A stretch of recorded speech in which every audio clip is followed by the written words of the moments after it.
రుణమాఫీతో రైతు కుటుంబాలకు కాంగ్రెస్ సర్కార్ కొండంత అండగా నిలిచిందని మంత్రి తుమ్మల నాగేశ్వరరావు అన్నారు.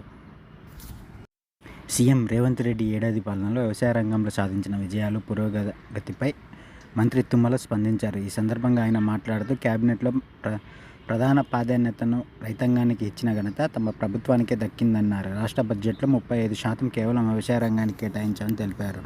రాష్ట్ర ఆర్థిక పరిస్థితి బాగా లేకపోయినా సాహసోపేతంగా రైతు రుణమాఫీ చేయడం దేశ చరిత్రలోనే సువర్ణ అధ్యాయమని అన్నారు. నేటికి రాష్ట్ర వ్యాప్తంగా 25 లక్షల కుటుంబాలకు గాను 20,000 కోట్ల రుణమాఫీ నిధులను రైతుల ఖాతాలో సర్కారు జమ చేసిందని అన్నారు.